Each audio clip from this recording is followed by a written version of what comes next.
Hello. तो आज देखेंगे हम किरचॉफ लॉ। किरचॉफ लॉ इतना इम्पोर्टेंट है कि इसके बिना जो है आप कोई भी जो है सर्किट सॉल्व नहीं कर सकते। तो ये बहुत इम्पोर्टेंट है, बहुत इजी है और बहुत ही इम्पोर्टेंट है। ओम्स लॉ इसके बिना फेल है बिल्कुल, ठीक है। आप किसी भी सर्किट को अगर सॉल्व करने जाएंगे तो किरचॉफ लॉ अप्लाई करना ही पड़ेगा, ठीक है। तो देखते हैं।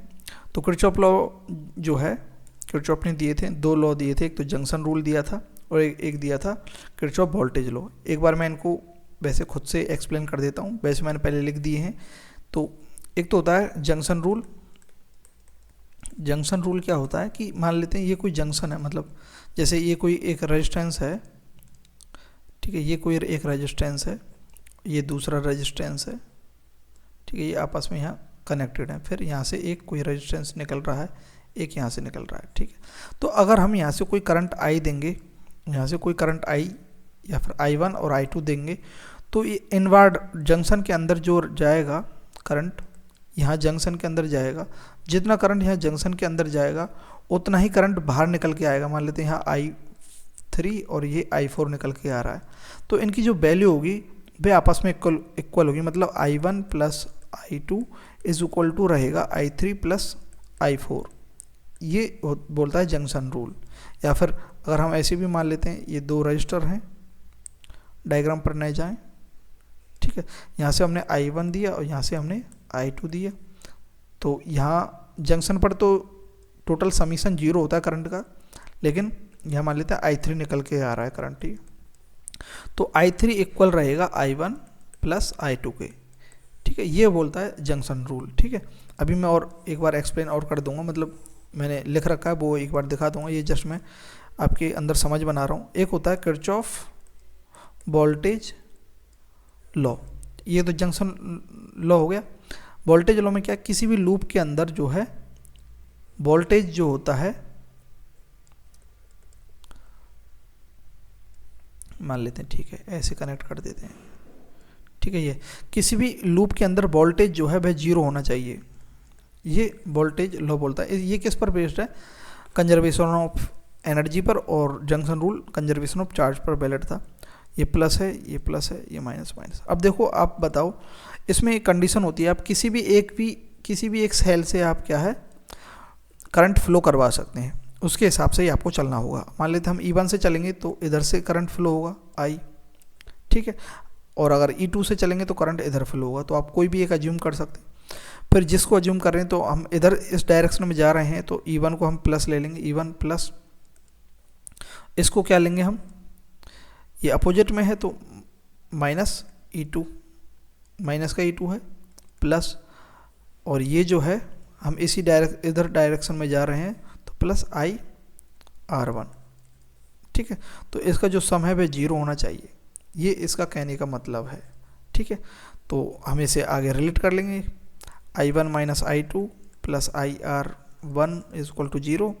तो IR1 is equal to E1 minus E2 और I is equal to E1 minus E2 upon R।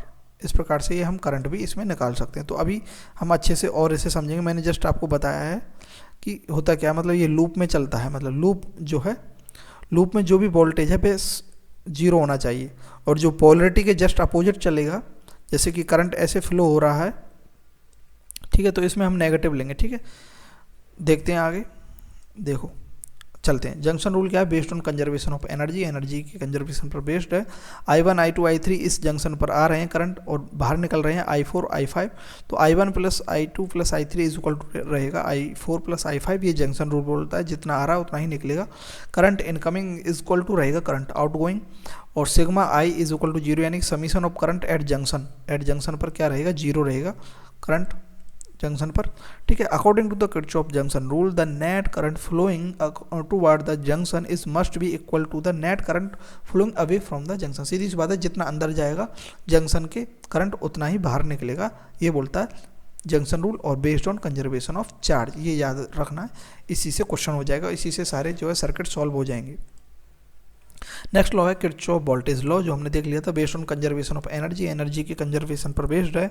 According to Kirchhoff voltage law, the sum of all potential difference, जितने भी पोटेंशियल डिफरेंस है उनका सम जो होता है इन लूप में मस्ट बी इक्वल टू 0, 0 इक्वल होना चाहिए। Summation of voltage is equal to 0 in loop या फिर सर्किट एक ही बात है, ठीक है। तो सबसे पहले क्या, हमें कोई एक सर्किट लेना है, कोई भी एक लूप सेलेक्ट करना है, ठीक है। ये स्टेप है किरचॉफ वोल्टेज लॉ लगाने के लिए। फिर name all points having different potential, अलग अलग पोटेंशियल जो दिखा रहे हैं उनको पॉइंट को हमें नेमिंग करनी है। जैसे कि ये कोई पॉइंट है, एक ये ए पॉइंट है, ठीक है। यहाँ पर तो ए ही पॉइंट है ना, ये सारा का सारा पूरा, ये पूरा ए ही तो है।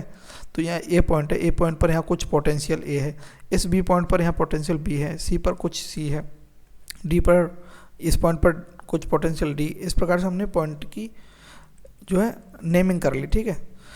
उसके बाद क्या करना है, हमें सेलेक्ट करना या फिर अज्यूम करना है direction of current depends on observer. अब आप जो है कोई भी डायरेक्शन ले सकते हैं करंट की।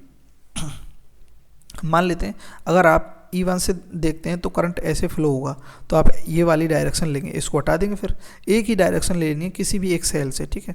तो हमने यहाँ E3 से ली है, किसी से भी ले लेते हैं, ठीक है। E3 से ले लो, किसी से भी लो। उसके बाद क्या, हमने किरचॉफ वोल्टेज लॉ अप्लाई करना है, जैसा कि हमने स्टार्टिंग में देख लिया था कैसे अप्लाई करना है। अब देखो ये हमने, अब यहाँ से हमें सारे के सारे जो पोटेंशियल डिफरेंस है, ठीक है, उनको हमने ऐड करना है और इक्वल टू 0 करना है। ये होता है किरचॉफ वोल्टेज लॉ। अब देखो ऐड करते जाइए, voltage at A minus voltage at B, V A minus V B, ये क्या पोटेंशियल डिफरेंस हो गया। फिर V B minus V C, V B minus V C, ये पोटेंशियल डिफरेंस यहाँ का हो गया। फिर V C minus V D minus V D यहाँ का हो गया। और बी डी माइनस ई यहाँ का पोटेंशियल, और बी ई माइनस एफ, ठीक है, यहाँ का पोटेंशियल हो गया, डिफरेंस है ये। बी एफ माइनस बी ए, ये तो ये सारे पोटेंशियल डिफरेंस जो हमें किसके इक्वल करने हैं, 0 करने हैं। एक लूप बन रहा है ना, तो लूप में 0 के इक्वल कर देने हैं। उसके बाद हमें इनकी वैल्यू रखनी है। अब B A minus V B की वैल्यू क्या है, E1 है। अब देखो, अब ये करंट की डायरेक्शन इधर है, ठीक है। तो हम चाहें तो इन्हें क्या है, इसे अगर E3 को अगर हम पॉजिटिव लेंगे तो ये नेगेटिव लेना पड़ेगा, ये भी नेगेटिव, ये भी, क्योंकि ये अपोजिट ही है, ये भी नेगेटिव, ये भी नेगेटिव। और अगर हम इनको पॉजिटिव लेते हैं तो ये E3 जो है हमें नेगेटिव लेना पड़ेगा, जस्ट, ठीक है। तो वैसे आपको, तो हम इन्हें अगर नेगेटिव लेना चाहें तो देखो, हाँ, इसी के हिसाब से चलते हैं कि जिस डायरेक्शन में करंट फ्लो हो रहा है, देखो यहाँ से करंट ऐसे फ्लो हो रहा है, ठीक है। तो ये E3 को तो हम पॉजिटिव लेंगे, तो E1 क्या लेंगे हम, नेगेटिव वैल्यू आएगी इसकी, क्योंकि जस्ट पोलरिटी अपोजिट है इसकी। करंट ऐसे फ्लो होना चाहिए लेकिन ऐसे फ्लो हो रहा है, इसमें, इसके अंदर जा रहा है करंट। E3 को हमने अज्यूम किया है करंट फ्लो को होने के लिए, तो E1 में अपोजिट डायरेक्शन में है, तो E1 को हमने नेगेटिव ले लिया। इसको न देखें एक बार, ठीक है, इसको अभी न देखें, ठीक है। तो E1 नेगेटिव माइनस R1 जो है ये भी नेगेटिव में ही है, ये हम प्लस करेंगे लेकिन वैल्यू इसकी जो है माइनस में आ रही है, क्योंकि अपोजिट डायरेक्शन में पोलरिटी अपोजिट है। तो वोल्टेज क्या होता है, B is equal to IR होता है।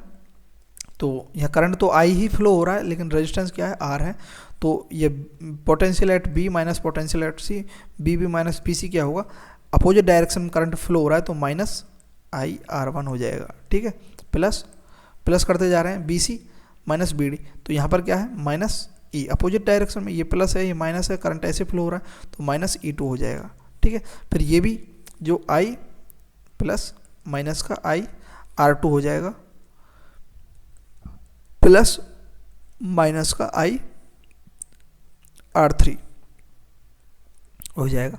लेकिन ये जो है इसके अंदर तो सही है, करंट अंदर जाएगा नेगेटिव चार्ज की ओर, प्लस की ओर से बाहर निकलेगा, तो ये तो इसी डायरेक्शन में I3, तो I3 को हम क्या लेंगे, प्लस में I3 बोल रहा हूँ, E3 इज इक्वल टू 0 कर देंगे। तो ये है किरचॉफ वोल्टेज लॉ। अब देखो इसको सॉल्व करेंगे ना, तो ये मैंने जस्ट अपोजिट मान लिया, इसको प्लस ले लिया, तो यहाँ पर I3 नेगेटिव ले लिया, वही बात है, ठीक है।